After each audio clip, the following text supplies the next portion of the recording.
attend. It is intended that the distinguished speakers invited to this program to share their life experiences, their traces in social life and business world with their inspiring talks. So primarily, this will contribute to AGU students' social and intellectual development. AGU Talks is a platform that is not only for students, but also for individuals from society who come together independently from different backgrounds and experiences.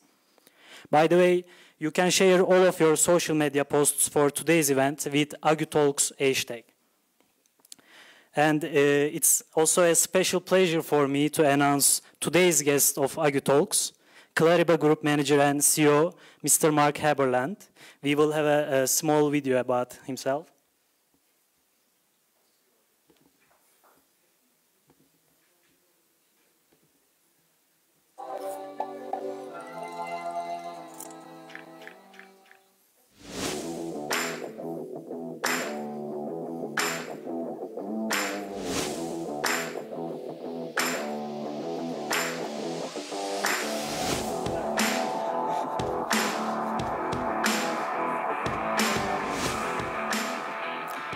Mark Haberland, the founder and CEO of Clariba, leads a team of more than 80 big data and analytics experts in Europe and Middle East, who deliver innovative, reliable, and high-quality solutions to support enterprise customers across many industry verticals in their digital transformation journey. Mark was born in the United States and spent his early years in the Bay Area. He studied electrical engineering as well as marketing and economics in Munich, Germany. After working at Hitachi in Munich and a software company in the healthcare sector in Barcelona, he created his first company in 2000. He now lives with his family in Dubai. Now, I would like to invite to the stage our distinguished guest, Mr. Mark Haberland.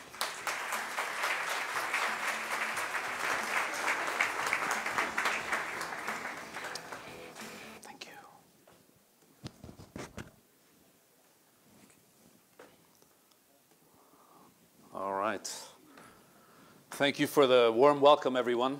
And thank you, Rector Dr. Ihsan, Professor Dr. Ihsan, Ibrahim, Zeynep, and everyone who has made the day so far very enjoyable. Thank you very much for the warm welcome. And I'm very happy to be here. Now, the question is, are you guys ready? Yeah. All right, good. Merhaba. All right. Now, let me just turn my laptop a little bit here. So I'm going to try and stick to, can you hear me? Okay, all right. You can hear me? All of you can hear me? Great. So thanks again for having me. We're going to spend about an hour together, and I will definitely make sure that there are time for questions, anything you want to know. I'm here for you. I'm here for AGU Talks, and I'm super happy to be able to participate in such an exciting event together with you. Unfortunately, I can't do the Turkish as well, so I think some of you have a live translation. If you need me to speak slower, just let me know. All right? Great. So today is about you. It's about you. I'll use some of my history, but it's about you. You're about to take off into the world. You're about to launch into your career. Life is exciting. The question is, are you ready to get your hands dirty? All right. Naturally, the work environment is changing, right? There's uncertainty. What should I do? Should I become a CEO? Should I work in a normal 9-to-5 job? Whatever it is, you now have to start thinking about the decisions you're going to have to make, right? And so today, I want to tell you a few of my stories, share some of the ideas and some of the challenges that I've faced, and some of the things that might help you to prepare to take that decision. There is no wrong or right decision, and even I am still learning on a daily basis. So before we get started, just a quick intro, and thanks, you guys already presented me quite well. I think mostly I'm a family man living in Dubai, and I have a family of 2 kids and a wife, and another extended family of about 80 or so consultants that come from 25 different nationalities in around 6 offices that we have around Europe and the Middle East. So today I want to tell you a little bit more what's on the right-hand side and how I got to where I am, and what are some of the challenges that I faced, some of the highlights, and definitely you can imagine there were also quite a few lowlights as you go through doing what we do, which is challenging and rewarding at the same time. So when I was in 10th grade, my grades were up and down. When I studied, they were good. When I didn't study, they were down. I was primarily focused on my Apple II Euro Plus 16, I think, kilobyte computer with a cassette tape and pulling in things. And my father said, look, why don't you go and do an apprenticeship? You leave on 10th grade, you have the middle school, which is good enough, and you do an apprenticeship. And I did. And so I was one of those guys. And the first day, we got a U like that. A steel U, right? And today we did the factory visit of AGU, so you all know what steel is, hopefully, and you're industrial engineers. So we had this steel U, and we had to file this thing down 1 centimeter for 2 days, okay? 2 days. You have a U, and you need to take 2 or 1 centimeter off. Actually, 2 centimeters, 1 on each side. But I learned to adapt and to work with steel, soldering, drilling, all kinds of things. And this went on for 3 years. And I think one of the biggest things that I learned there is what I didn't want to do as a job in the end. Okay?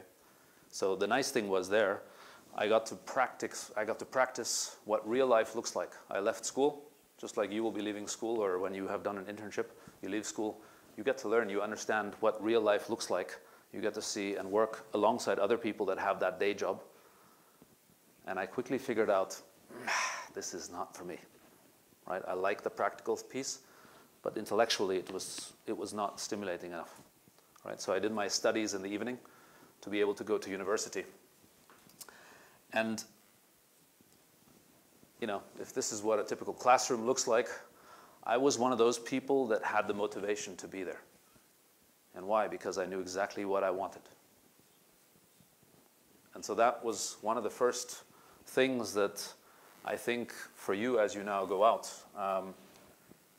you need to figure out what motivates you, what gets you going. What is it that gets you going? What is it that excites you?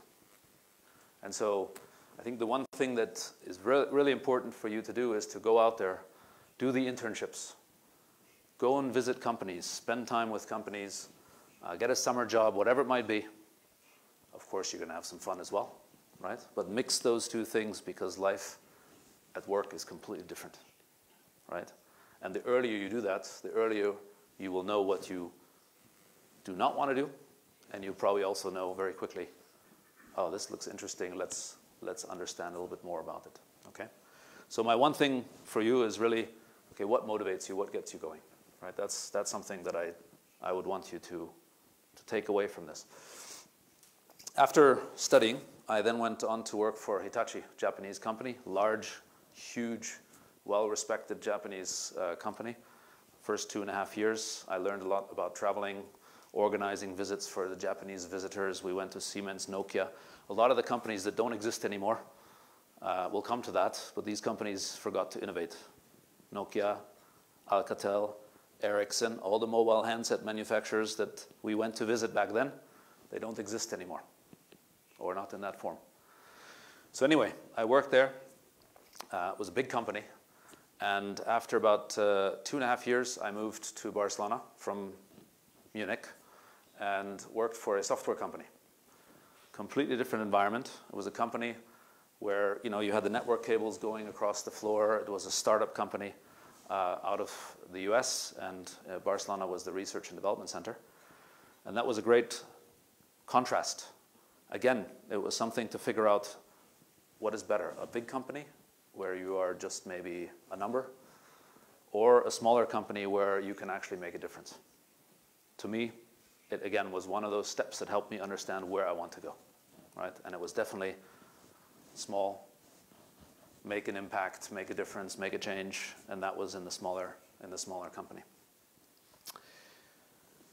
And of course, I'm still experimenting today, right? The journey that we have is still continuing. And then one day I was in lunch or dinner with a friend in Barcelona, and he said, "Why don't we start a company? I'm working with compact computers right now. I'm a consultant. Why don't we start a company?" So here came a company called ClearPeaks that his wife, himself, and I, big mistake, never start a company with a couple, okay? That's not on any slide for you to pay attention. All right, never do that, all right? So anyway, it was the three of us. We started a company. We built the company from zero, or from 3 to 34 people in about 10 years. Very profitable, easy going. It was the gold rush of the internet age. Things were going really well. We're working for compact computers and then later HP. Worked with Reuters, worked with the London Tennis Association, which is where Wimbledon is, Thomson Reuters, Universal Music, Vodafone, and others. And it was very successful. It was a very successful organization, and we built that from scratch. And today, even today, I still have quite a few people working with me that were part of that journey.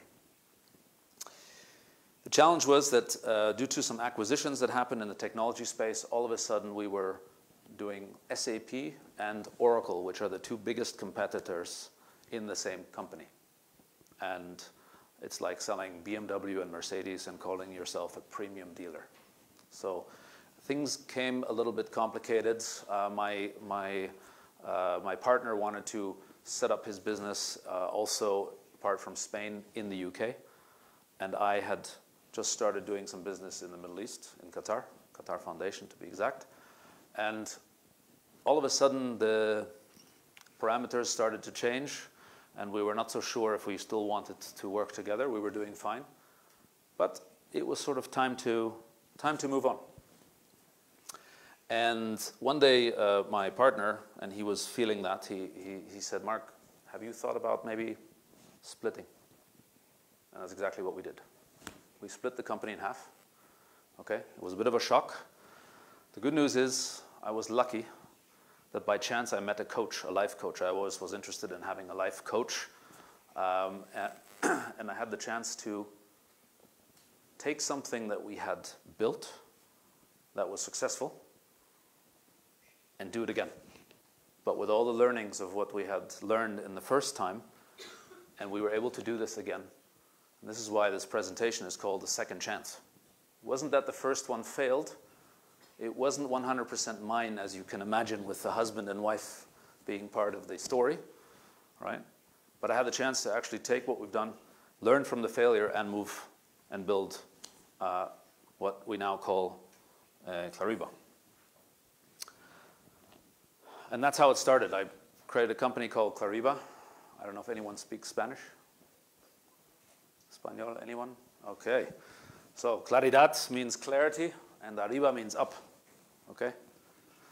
And so the idea was, okay, if we are working with data, if we're working with business intelligence, the whole idea is we're going to increase the clarity of our customers because they can see how their business is going. So from claridad arriba, we came to Clariba, which also works a lot better in Spain because ClearPeaks was a hard one to pronounce. Clariba worked for everybody. And so the journey of defining this new company, having had the experience of the first company, started. We had a designer, of course, looking at the different logos, how to build this logo, how to build the brand, right? First initial designs until we came to what is today Clariba, right? That dot here is the focus that we're trying to get to. This is what we're trying to come to, right? Claridad arriba, and the tagline is sort of actionable insight. And a very important thing to us and to me, and I only learned this from the coach, was we have to have our vision clear, our mission, and our values for the company. I didn't quite grasp that at the time. Thankfully, I had a coach. And so this was our initial vision. to be recognized and respected as one of the top leading SAP consultancies in EMEA. And with that, we also looked at the values. Okay, what is it that the feeling that you get from this company, right? Because technology is great. All of you are probably touching Python and so on. That's all fantastic, right? But it's the people that make the difference. It's you guys that will make the difference with your customers when you interact with your customers. And so we came up with our values, right? And these were around the company. These were around the people, how we treat our employees, right? Equality, nationality doesn't make a difference, etc. And also the network that we want to build. Okay, and we'll speak more about the network. And this is what Clariba is all about. This is what we have built. And I think, to me, my second point for you today is you need to focus on the why. It doesn't matter as much what you're doing, but it's really important to understand why you're doing this. When you get up in the morning, right? I don't know how many of you have done internships, but work is quite hard, right? It's hard work, right? And if you work in a consultancy, it's even more work because you have the customer who always is demanding, wanting more things. So it's hard work. So if you're not clear on the why and what you're trying to achieve, that's a big challenge. Okay. Now, of course, mission and vision and values is all great, but you also need customers. You need to make revenue. Okay. For those of you that want to become a CEO tomorrow, don't forget you need a lot of cash and you need customers. The good news is because we had cut the company in half, we already had quite a few nice paying customers. Okay. This one actually, you might know this company here, right? So we worked for quite a few years in Turkey with Vodafone in Istanbul, which was one of our customers. We worked with Vodafone in Holland and Ghana. And we had quite a nice set of initial customers, which of course helps a lot when you get started, right? Because you need to have that cash. And a little secret, I think I was broke after we split the company. 4 months later, I had 30 euros in the cash register, and the salaries were about 2 weeks away. I'm not a finance guy. I'm an engineer. We had a cash flow problem. So anyway, we fixed that. And some of the projects that we initially did, and you might recognize this country, and you might be asking, well, what exactly does Clariba actually do? I haven't even talked about what we actually do. The question is, does it matter? Of course it does, but only if you really understand what you're trying to achieve. So this was one of our exciting projects in Turkey. This was actually for Vodafone Turkey. I don't have the live model here, but the whole idea was to understand why is Vodafone seeing so many disconnections. People are buying SIM cards, prepaid SIM cards, and then disconnecting very quickly. And there was a little scheme going on where a dealer would have sub-dealers and they would get a bonus when they sell a SIM card. So everybody was selling SIM cards, and then there were disconnections like this, right? So you could basically turn this knob here, and then the different areas of Turkey would show up in red, and we would know where the challenges are, and we could then click in and see exactly where's the problem, which dealer do we need to have a phone call with. Okay. So of course, it does matter what we do. One of the things we also did, this was in Qatar. This is a contact center where we have 400 contact center agents that are on the phone answering problems that the telco company had. So whenever there was a problem, I want my SIM card is not working, my SMSs are not arriving, etc. Here's where we would show live how many people were calling into the call and contact center. Okay. And this was how the Middle East for us started. We started coming into the Middle East. We had always done export into other countries from Spain. And we started working more and more in the Middle East. And we were celebrating. Every end of the year was a big celebration. We were taking off. Things were really going very well. This was in the middle of the financial crisis, 2008, 2009, 2010. Oil prices were super fantastic high, and our growth was here. And you could see how Europe was going down, but Middle East was really growing. And every year, you know, we were at 2-point-something million, and then going higher in 2014. Things really started taking off, and we were continuing to grow. Nice and successful. But of course, with that comes more risk, more people.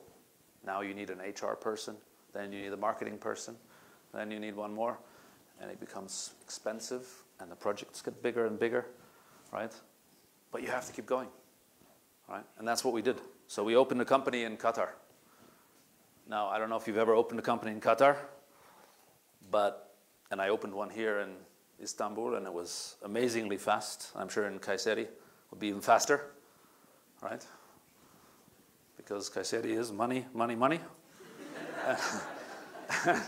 As I learned today, and I'm sure taxes, taxes, and taxes.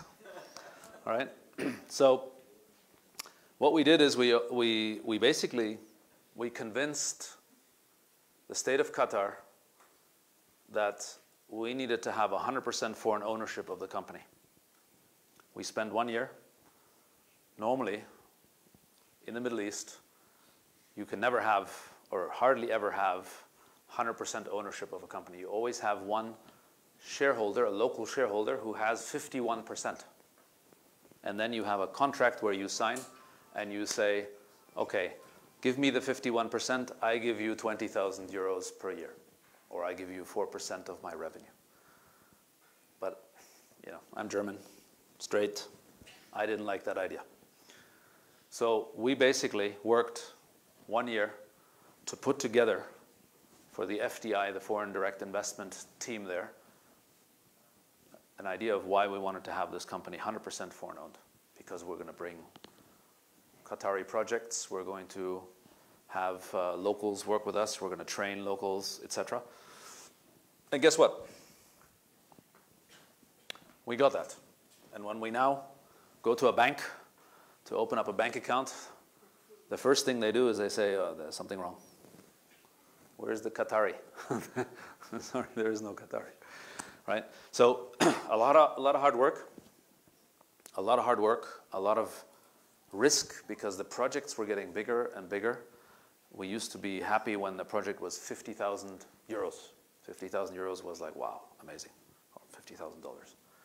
All of a sudden they became $100,000. Now they became $200,000. And of course, the payments are longer. Things are getting more complicated. Your employee leaves in the middle of the... But we're growing. We're growing, we're adding more people, and we're starting to see this machine, right, that really only had 17 when we started. We were 17 people because, remember, it was half the company. And now we're 35 already and continuing to grow, right? It's like a teenager, you know. Young kids, small problems. Teenagers, big problems. Students, I don't want to know. All right? So my third point for you is, you know, and of course it depends on your appetite and depends on what you want to do. But this stuff, if you want to have the lifestyle that you want to have, if you want to live maybe your parents' lifestyle or other people that you adore, you have to take risks. And you will fail. And that's fine. The important thing is you fail early, right? You fail fast. You make those mistakes, right? But you need to make them. Otherwise, you're not going to be able to grow. Okay. And if you have your own company one day, and I hope a lot of you will, right, in some shape or form, you're going to have to take these faster than maybe if you work in a 9-to-5 job, which, who knows, will that still exist in the future? But don't be afraid. Take those risks, right? Take those risks, because it will help you. It will help you grow, and it will help your company grow. It's like a tango. I don't know how to dance, but it's like 2 steps forward, 1 step back, 1 sideways. That's how it works in the company. And of course, that's also how it worked for us. All right? The oil price went from 2014 at 110 US dollars per barrel to under 35 in a very short time frame. And you can imagine in the Middle East, where everything lives of oil, right? 70% in Qatar is oil, right? UAE, Abu Dhabi, all oil. Saudi is oil. They just closed the money, and all the companies started firing people, and it became a little bit more challenging, right? Customers stopped spending. And at the same time, everyone was moving also to the cloud. So the big infrastructure projects, the big projects, now were moving to the cloud. They had to be much faster. They had to be much more agile. Customers were expecting results much faster, right? So that comes on top of all this change of people not wanting to spend. Now they want to spend less. They want to spend it fast. They want to see the results quick, right? And then comes my favorite marketing buzzword. Some of you might have heard about big data. Okay, it came and it went. There's nothing new. We are always going to be lagging behind trying to manage all the data that's available. So what? The technology is getting better. There's more data, right? Do you believe when we were working for Compaq and HP at the time, we weren't able to do all the analysis that we wanted to do, right? And now with social media, external data, internal data, IoT data, etc. Okay, there's more data, but we also have better technology, right? But customers are expecting, ooh, I need a big data solution, right? So the expectations from the customers getting bigger and bigger. They wanted everything mobile. They want everything in the cloud. They want also machine learning, right? That is the current buzzword, right? Who knows what's next? Now machine learning has been around for a very long time. But what's new? Okay, we now have the capacity.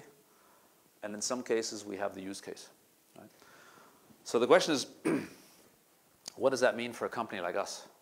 Okay, we're doing traditional stuff. All of a sudden, the oil price, the economy completely tanks. And you have this whole technological change, which is going faster and faster, as you probably see, even in your studies, right? I mean, there was no Python when I studied. It was Pascal, and it was BASIC, and so on. And now you can choose between R and Python and all these other languages that Google and others are bringing out, right? So what do we have to do?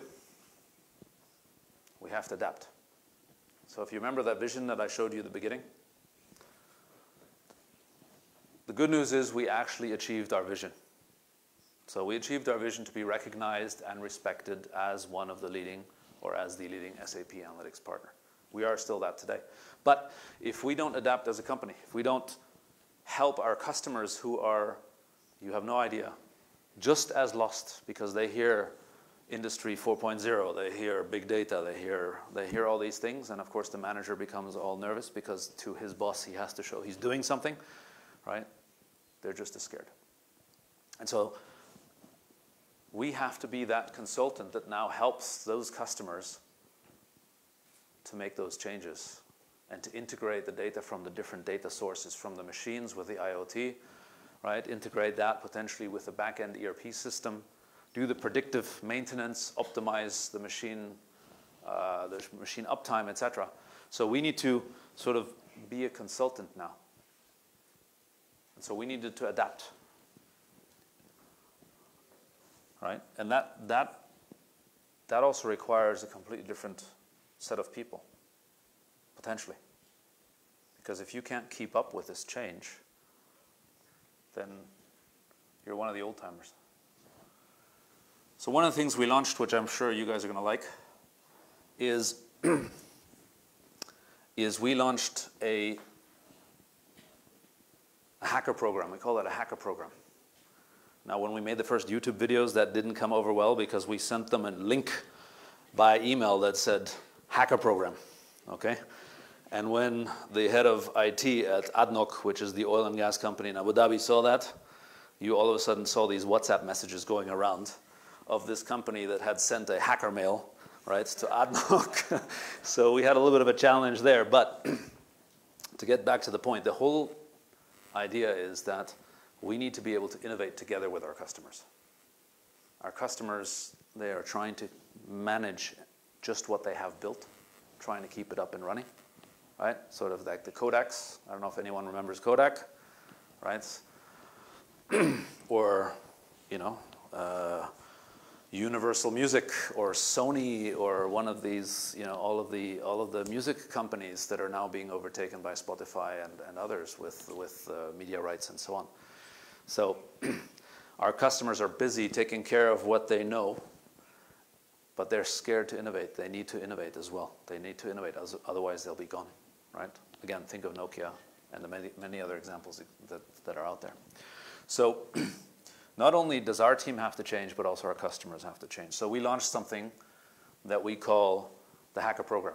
So I'll just launch a super short video to introduce this.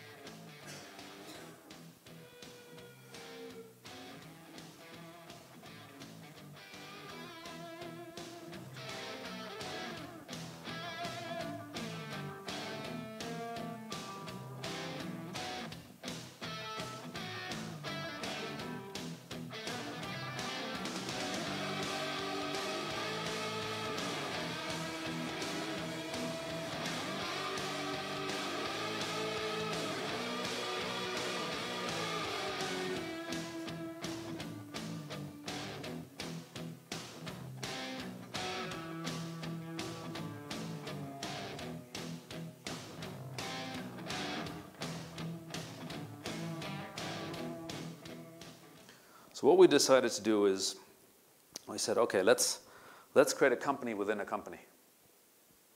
Because also our team has to do what they have to do to make sure the money comes in every month. So the question is, how do we innovate? Right? So what we said is, okay, let's take 4 of our smartest guys, right? And we give them 1 day a week, and we give them a budget, and we give them a royalty on the revenue that they generate ultimately from the frameworks and the things that they will build, right? And we call that Clariba Lab. And they will drive the technology innovation within the company. So now we went out and we sent this video, maybe not the best idea, but sent this video, had some good conversations with companies, and now, for example, Amadeus. Amadeus is one of the companies that does all the flight bookings. So there's 2 main companies in the world, Sabre and Amadeus. So around 50% of all flight bookings, my flight to Kayseri, was probably done via an Amadeus backend system. So we went to them and said, look, we want to co-innovate with you. We know you've got a technical problem. Let's sit together, figure out how we can apply our capabilities. And by the way, our consultants are going to do this on their free time. They'll do this on their free time. We're going to charge you, let's say, 5,000, 10,000, or 15,000 euros. And 90% of that money goes to the consultant. So the consultant also has the opportunity to learn, right? The customer gets this innovation capability on a very low budget, right? And we co-innovate to create value going forward, okay? Now, what does that mean for our guys? When they now go to the customer and they want to have a conversation, can't be the guy who sits in the corner hacking, the best Python guy on the planet.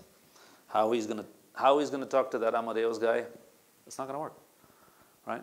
We need the guy who sits there, Post-its on the screen, pushing the customer, doing little, let's all get up, clap our hands kind of things.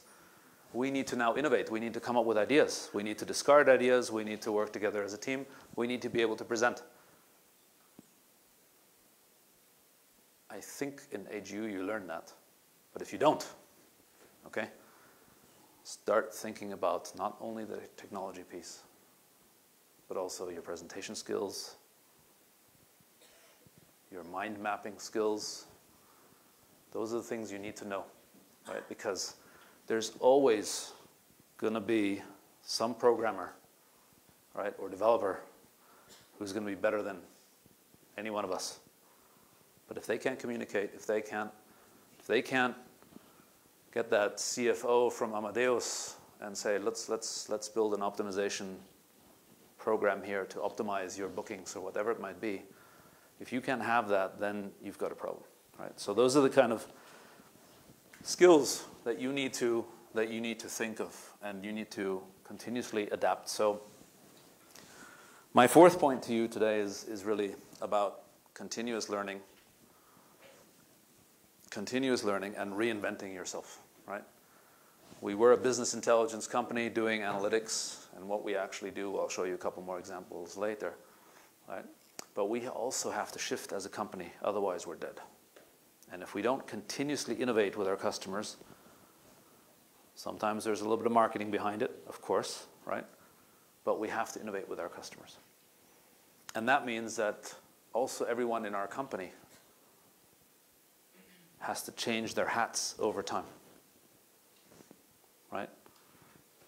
So you have to be agile, right? And when the opportunity comes to travel, right? We're doing a lot of interviews right now in Turkey.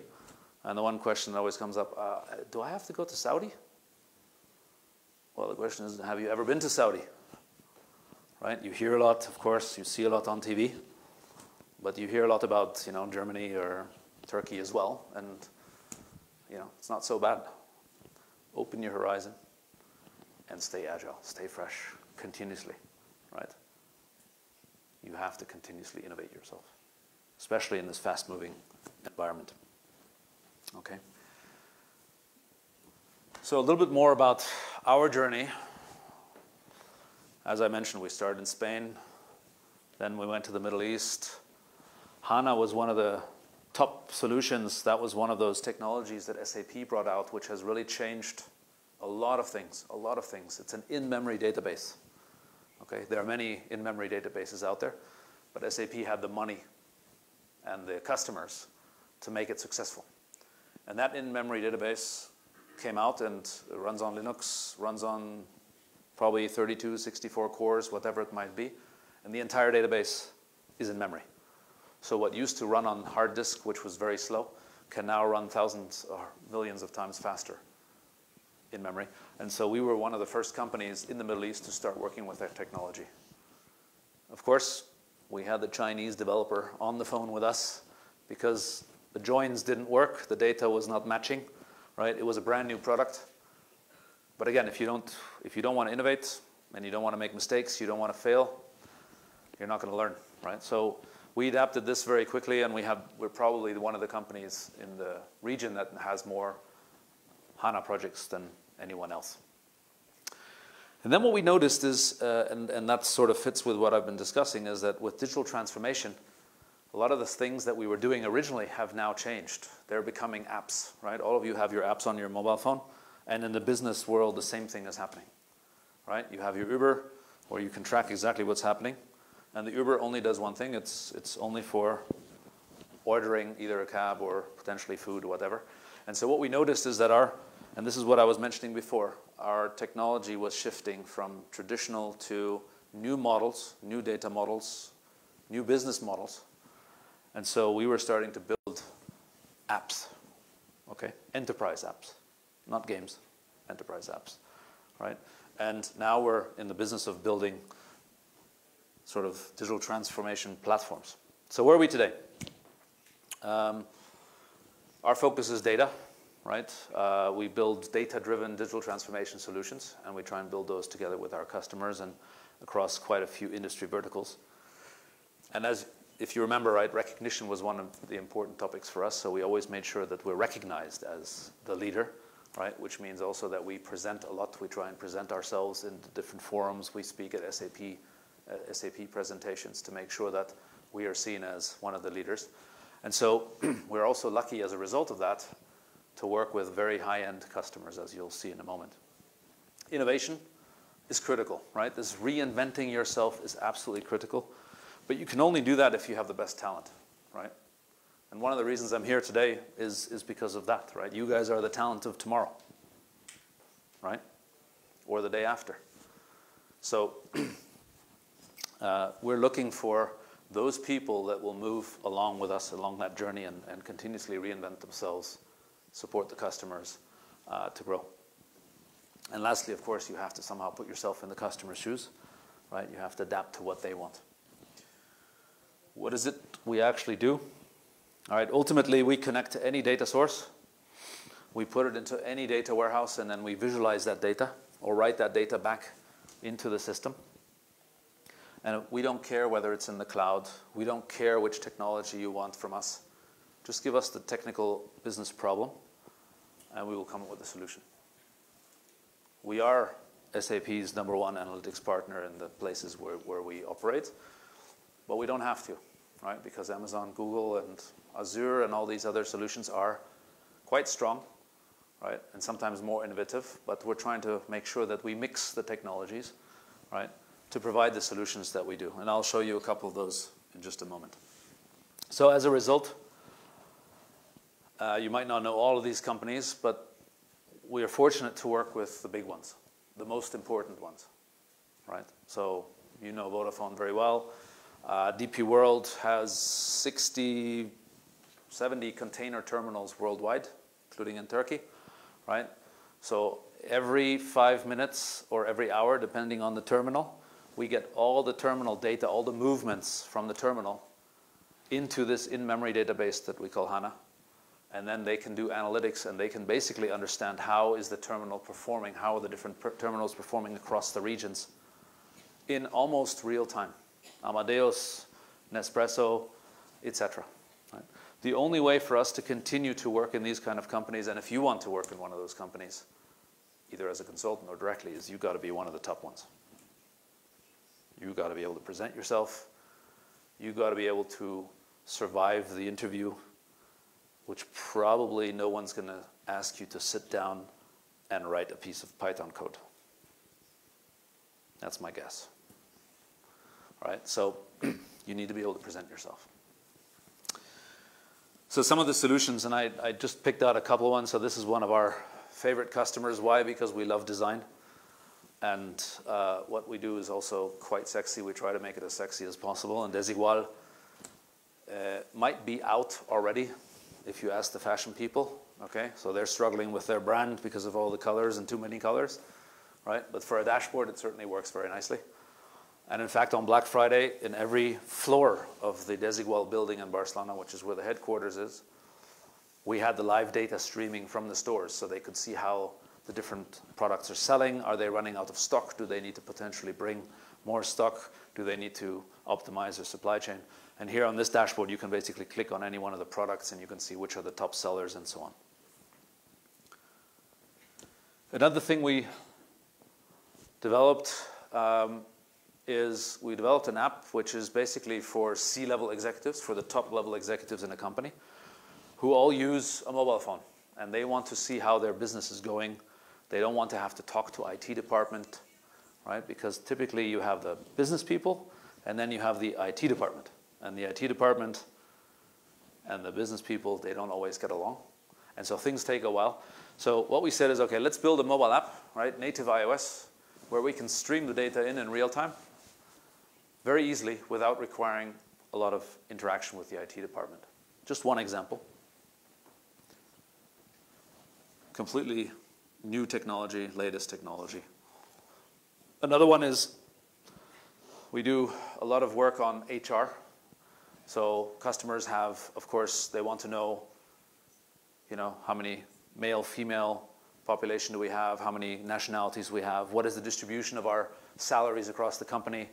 And so we're putting together a solution that we call Act in HR, which is a pre-packaged solution that sits in the cloud, connects to a source system in the cloud, potentially Excel files, and brings that data together all on a mobile device.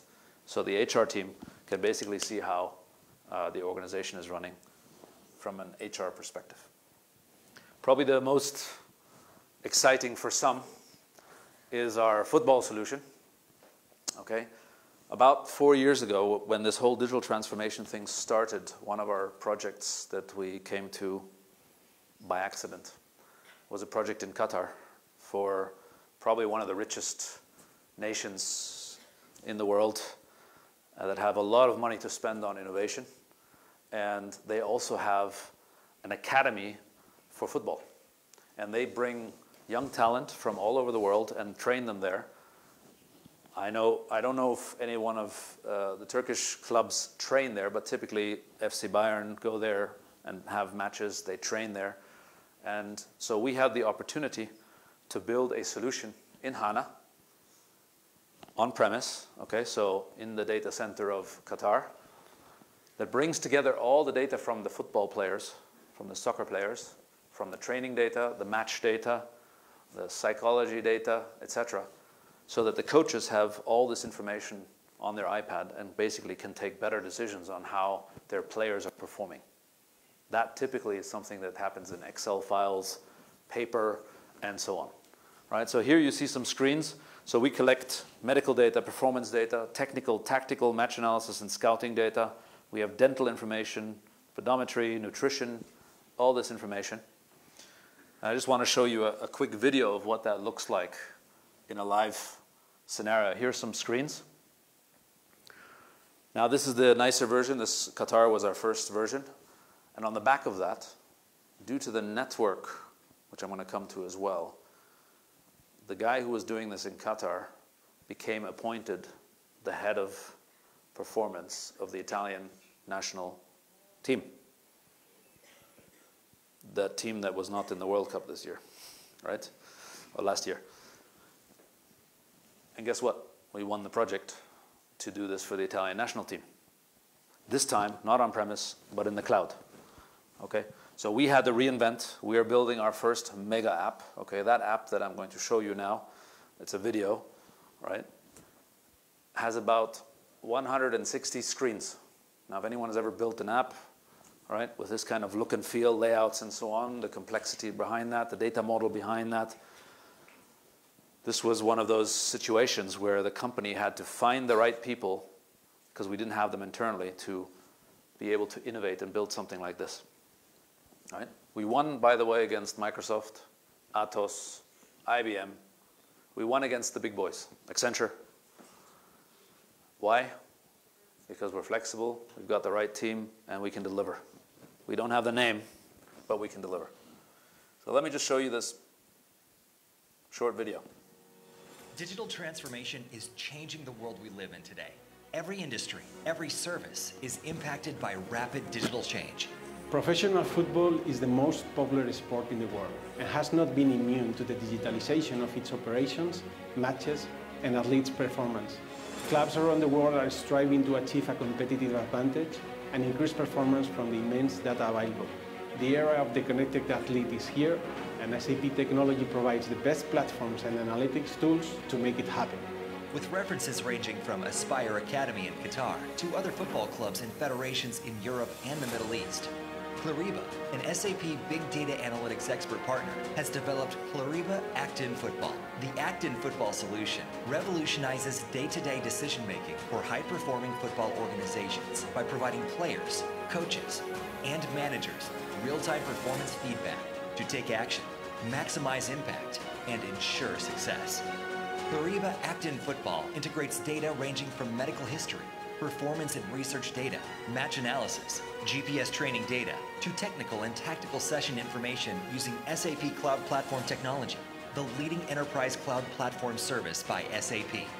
By applying state-of-the-art visualizations and analytic algorithms to create meaningful and relevant insights, Clariba Act-In Football provides managers, coaches, and players the ability to analyze and take action at any time from their mobile devices, whether on the pitch, at the training center, or elsewhere. Let's see Clariba Act-In Football in action by following Peter, an up-and-coming under-21 player at one of Europe's leading clubs. On his way to the dressing room, Peter reviews the scheduled training session for the day on his mobile phone. Peter is happy about his recent performance indicators that he compares with the team's averages and his personal progression. The mobile app also prompts Peter for his physical condition, valuable subjective input that will help his coaches plan his detailed training plan.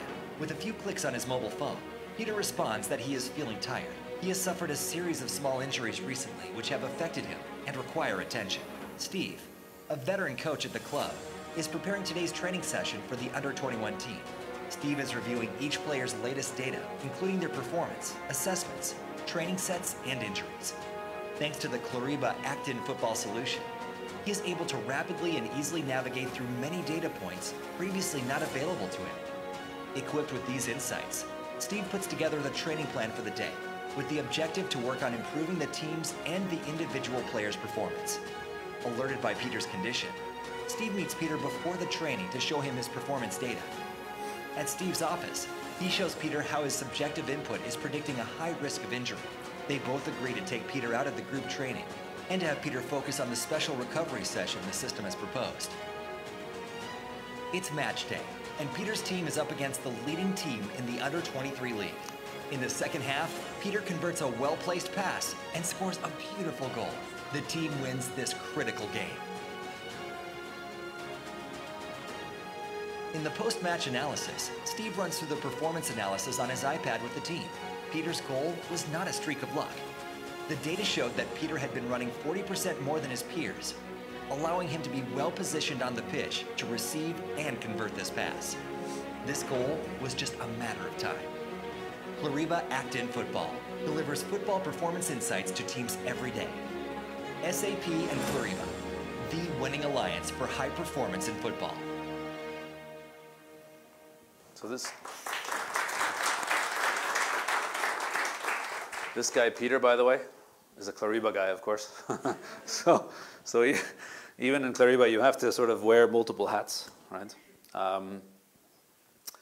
But if you remember the layouts and what I showed you here, and then you compare that back to the Turkey map that you saw before for what we did with Vodafone Turkey, that's light years away in terms of technology, complexity, just the business interaction that we've had to have with the Italian national team to get to all the different screens and layouts and things that we want to have. And if you think what we can now do with this data, if you have all of the data that used to sit in the medical system, in the training system, in the match analysis system, this was all disjuncted. No one has time to bring all this together. Now this sits all in one application. And then you start adding machine learning to it, right? And you try and optimize and look at who are the best players on the pitch that we could put on this Sunday, right? Who's going to have a higher risk injury percentage? Then you can start optimizing things, right? And what that has meant is that we've had to completely change as a company how we do things. The graphical design is much more important now. We have graphics designer, UI, UX designer, right? Left brain, right brain, right? You have to use both now. So that's how things have changed for us, and this is just one of those examples, right? We work, for example, with Dubai Police, where we're taking radar data, license plates, temperature, light conditions, and we look at, okay, what is the likelihood of an accident happening based on the risk that we see on the streets? And that also something that is now going to be using, of course, machine learning. But it's important to start not with the technology, but with the actual business use case. Now the question is, how do we do this? These people here. These are the 80 people. Well, they were a lot less back then when we took this photo. But these are the people that make that happen. It's not the technology. It's these people that can adapt, that can move the needle, that can make the customer happy, right? And these are the people that I get up for in the morning.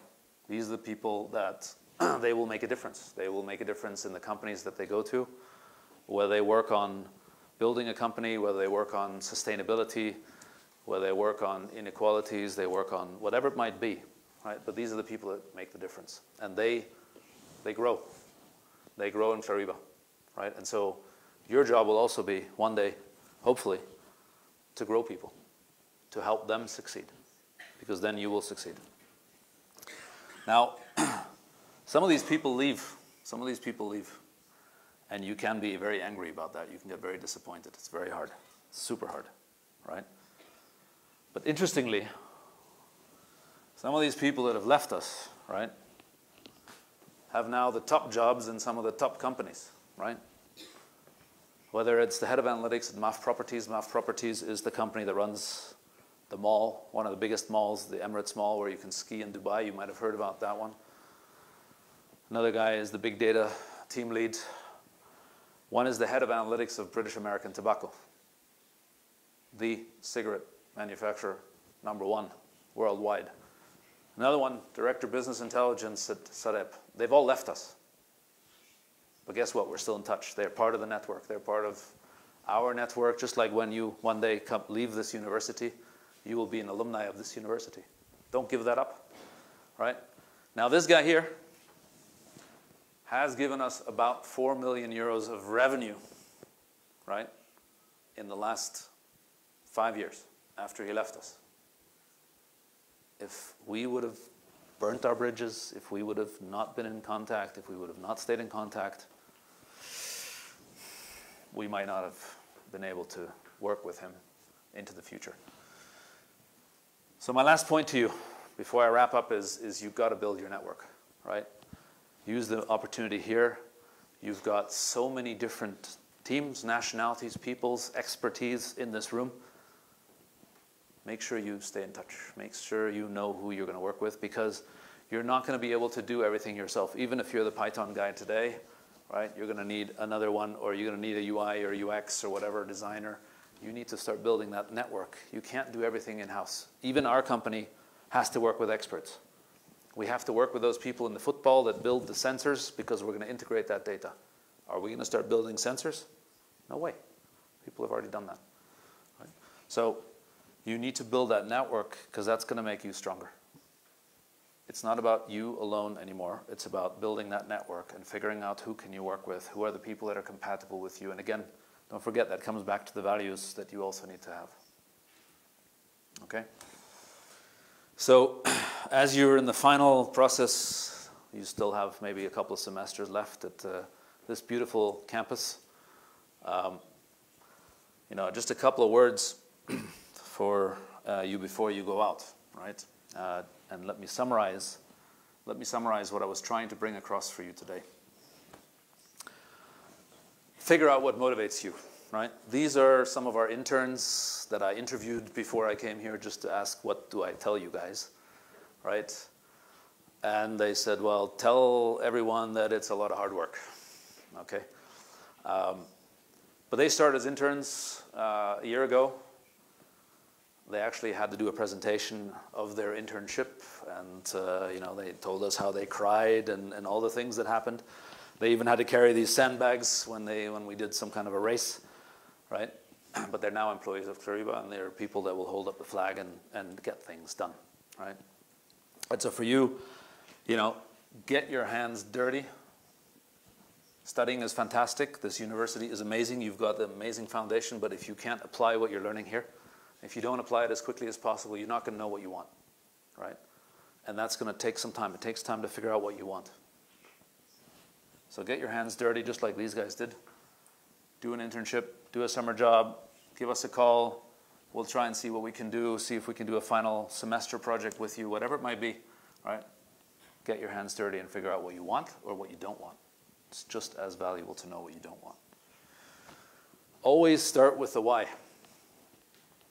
Okay, a couple of years ago, we said, look, our people are the key. So we started something, I am Clariba, and everyone, after a while, after they join Clariba, they basically say why they are Clariba, why they are the Clariba spirit, right? They express themselves along the values that we have.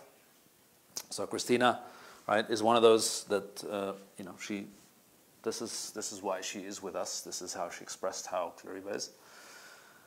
And it doesn't really matter whether you're going to build, you know, a sustainable enterprise, you're going to help build a sustainable city, whatever it might be, right? But you got to know why, what gets you up in the morning, what is it that you really, you know, you want to achieve, right? Because with these kind of people, we can overcome any kind of challenge. And when they leave us, you know what? We celebrate that. We celebrate that when the time is right. Sometimes the time is not right, and we convince them to stay another little bit. But after a certain amount of time, you have to get new experiences. The values are critical, so I do want to show this quick video from our team. I'm Clariba because I'm committed to the high quality of innovative projects while being a part of a successful team of professionals. I am Clariba because I always think out of the box, and I deliver innovative solutions with quality and professionalism. I am Clariba, защото се адаптирам към промени с постоянно учене и прогресиране. I am Clariba porque me gusta formar parte de una organización que se preocupa por el desarrollo de las personas y por el éxito de sus clientes. I am Clariva porque siempre hago un esfuerzo extra para conseguir el éxito. I am Clariva because I am perfectionist and stubborn and I like giving 100%. I am Clariva porque me permite crescer num ambiente de diversidade e expansão. I am Clariva porque aquí siempre escuchamos a los demás, sin importar niveles ni jerarquías. I am Clariva because I'm committed to deliver high quality results.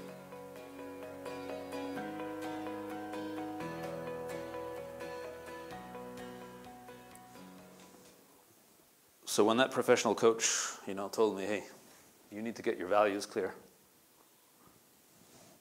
And then you see these guys, how they express what they can do. You know you can get anything done, right? So if you're going to build something on your own, apart from the customers, the revenue, and the cash flow, right? Make sure you've got everyone aligned to your values. And those that are not, don't waste any time. Right? Move on. No risk, no fun. No risk, no reward. You're going to have to take some risks. Even your job interviews. Which job interview do I go to? Oh, I have to fly there. I have to get up early in the morning. Okay. Guys, this is your life, right? Don't overdo it on the risks, okay? But, we have the rule that we don't make proposals for employees joining us on Fridays. Why not? Any idea? Because they ask their mothers on the weekend. And when the mother hears that someone is going to join us and move to Doha in Qatar, typically the answer is, look, don't do it. So job offers you only make on Mondays. All right? Less time to think about. All right? And I think the one thing you always need to keep in mind is that you need to reinvent yourself. Things are constantly moving. The shoreline is changing. Right? Unfortunately, with climate change, even worse. You need to be able to adapt. You need to be able to reinvent yourself. Otherwise, you're not going to be one of those winners. And of course, you need to have fun. And lastly, build your network. It's really important. And with that, ladies and gentlemen, I'd like to thank you for your time today. I really enjoyed it. Thank you.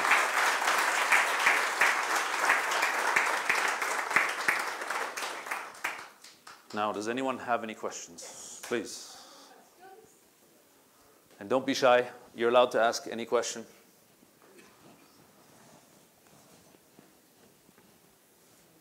Anyone? Otherwise, I'm going to make you.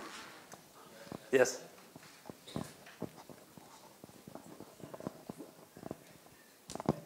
How was your cooperation with SAP and your company? Okay, very good question. Excellent question. Like husband and wife. Now, you're probably not married, but you might have a girlfriend or a partner. When you build a network or you build a partnership, it takes a lot of work. And sometimes we don't share the same values. Sometimes we don't share the same direction. But what we've found is that, okay, we have this very strong partnership, but ultimately we end up working with those people that share the same values with us. And as long as SAP, in this case, continues to innovate and allows us to innovate with our customers, in other words, they are up to date with the technology, they don't get overtaken by, let's say, Amazon or Google or Alibaba, whatever it might be, right? It makes sense to continue to invest in that technology stack, in that partnership, because also when we do something like this football video here, that football video was paid by SAP, right? We get flown to the US to present this solution in front of an audience, right? But it's hard. It's like husband and wife. You have good days, you have bad days, you have days where you feel like you're being taken a little bit advantage of. But that network is worth, I've had it now for 15 years. Very few have that, right? So that's very important. Thank you for that good question. You were first. Listen.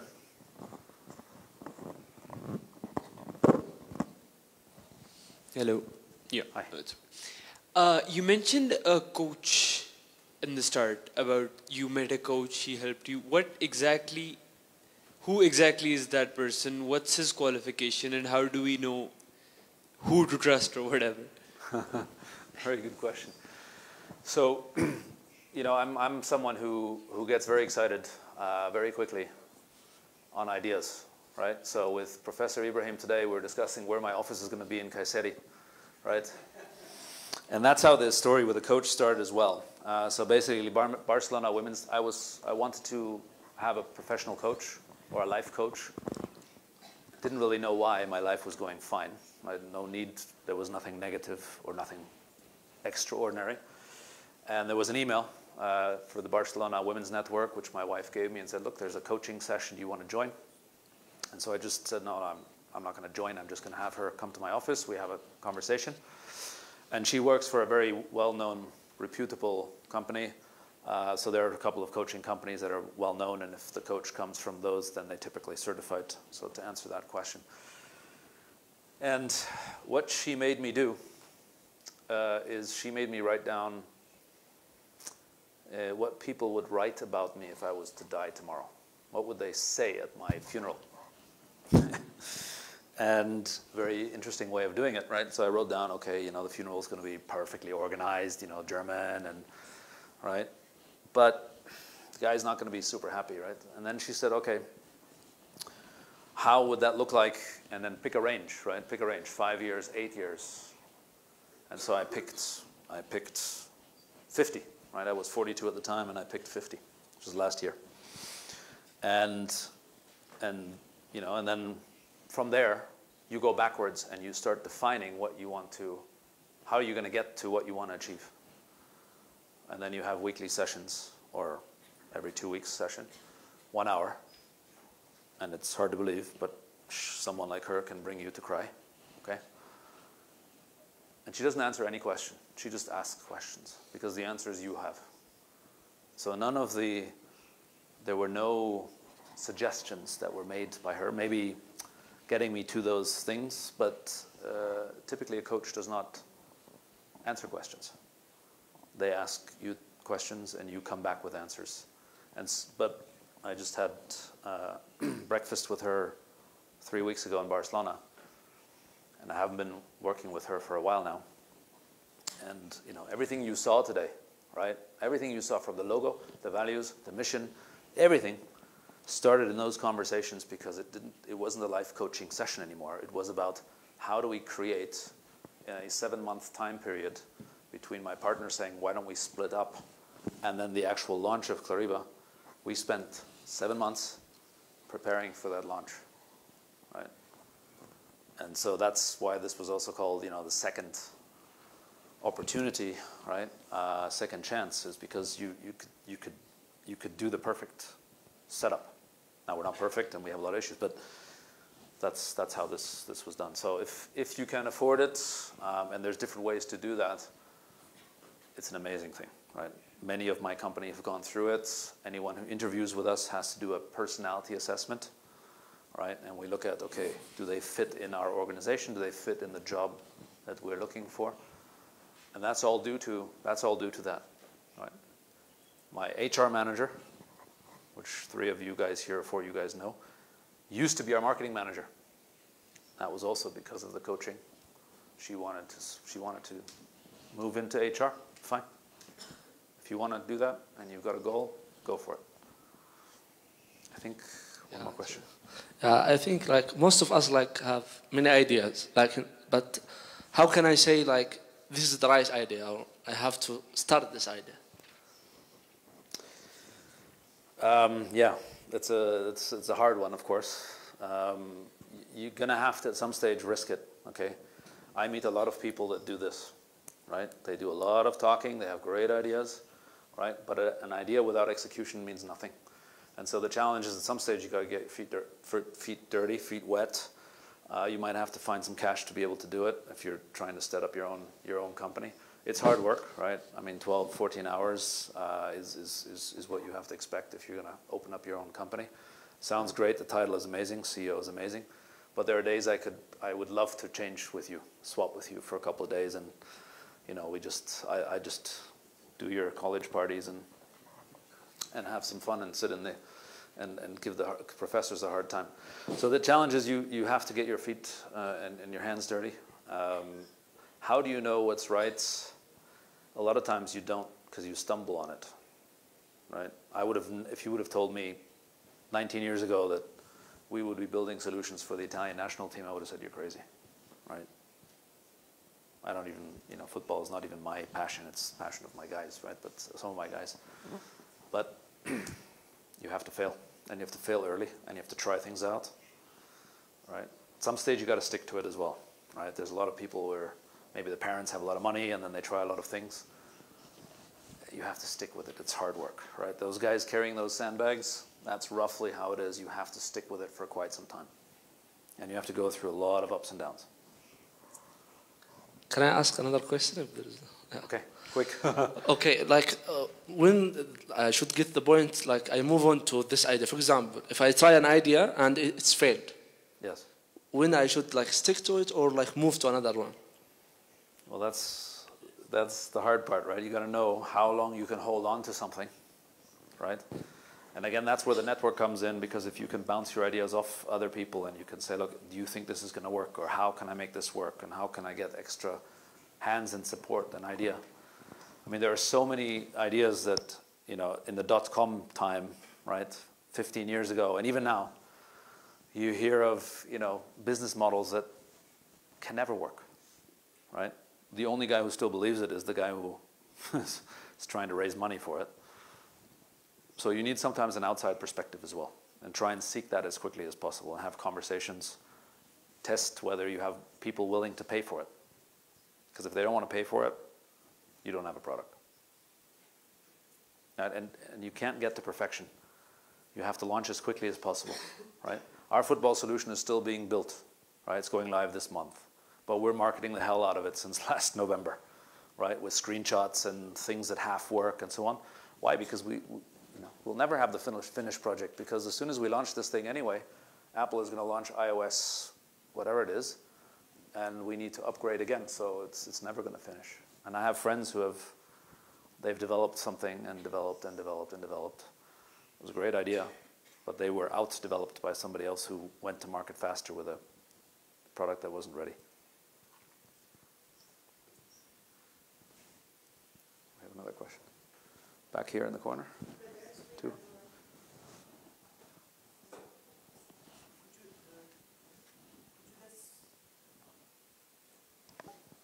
Could you describe how can we build a company from scratch? Because most of us want to build a company.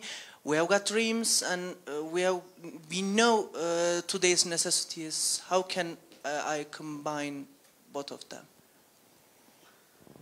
Normally, I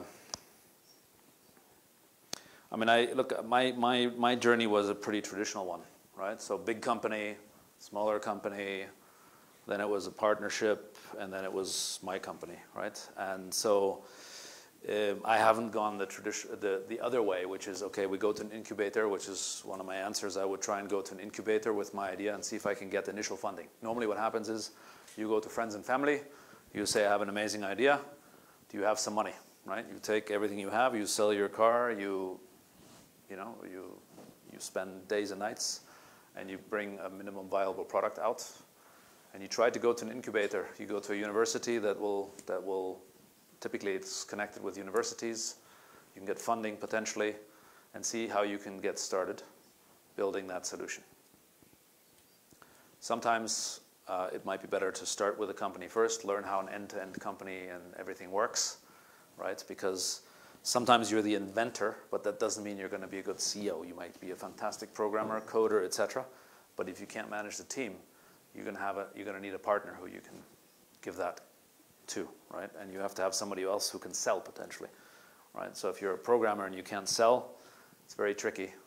So the question is, can you really wear all those hats? And there's maybe a book that you can look at which is called Strengths Finder, where you answer a couple of questions and that tells you what kind of a person you are and capabilities you have. It's a tricky one, but try it. But it's going to be hard work, that's for sure. One more back here. Yeah. Hello. Yeah. So you said how at this point you were expanding when you had like projects at first of 50,000 euros and then 100 and 200. So you obviously needed to get more and more people on board. And this is, for me, a kind of a complicated issue because at first when you start something, you rely on yourself and your more trusted people to, you know, do things that are of the quality that you expect. But then you need more and more people. And at one point you need to expand to match the outcome of the products that you want to get to. But then at one point you're big enough for the products, but then you need to decide which project you can take according to how much work your team can do actually. So can you explain what are the challenges with that and how to overcome them? Yeah, I think there's two topics here. One is you know, the people topic and the growth and managing the growth piece, right? And that's very challenging because, as you rightly said, no one builds a PowerPoint better than myself, obviously, right? Because I know exactly what I'm getting, I'm doing it, so here you go, here's my PowerPoint, right? But the reality is, I can't just build PowerPoints, and I need to be able to scale. And so definitely, the mission, the vision, right, and the values are absolutely critical because that will be already a criteria for you to select who you want to have in the company, right? And we don't typically hire. We hire for attitude. Ultimately, what you'll find out is you cannot go for the best Python programmer. And I'm sorry for those Python experts. I could use C# is also, or CSS, whatever it is, right? You go for attitude. You go for those people that can make it happen and that can learn anything. You're not going to go for those people that are experts unless you absolutely need them, and then you better outsource that piece of work and just get what you need, right? But you hire for attitude. And if they have the basis of the values, the mission, the vision, what will happen is the good people in the company will be looking at everyone, and they will leave if you've got crappy people, right? They will very quickly isolate out the ones that don't fit in the company. It happens automatically. And sometimes when you hire too fast, and I've done that, trust me, those people are no longer around. And the people that I've selected very carefully, where I do the interview at the end, and a lot of them are still here. Right? Or they're in the amazing positions that they have now. And so you have to spend time on it, but at some stage you also have to lean back and hope that the system that you've built, right, that value system, and that system of, you know, those guys on that video explaining why they are Clariva, that they're going to do the job that they need to do, right? And things will happen. I mean, I almost didn't make it here yesterday because in the communication, a flight wasn't booked, and then last night all the flights to Kayseri were booked up, right? So I was looking at the Google Maps to see if I'm going to drive here, but then you end up coaching that person that screwed up and didn't read the mail properly, and then you say thank you, and you know, you move on. These things will happen. Second piece, how do you decide which projects to go for? The projects are getting bigger, right? And I'm on WhatsApp all day, you know, telling my guy, look, you need to tell the customer we need more money because we can't afford to work with you. You want this quality? You need to build the relationship with your customers so that you can tell them, guys, I can't afford to work with you. If you want to continue to have our quality, we've got to find and figure things out. So you have to be able to say no. The biggest challenge is saying no in life. It's the hardest thing because you want to please everybody. And especially if you have a company. You're going to have all kinds of people coming to you and say, oh, I want to work with you, I want to work with you, and you know, I can do this, I can do that. No, you got to be strict. You got to do your due diligence. You have to interview them properly. All those things. Don't let anything else get in your way. Right? So saying no is going to be critical. Thanks for that question.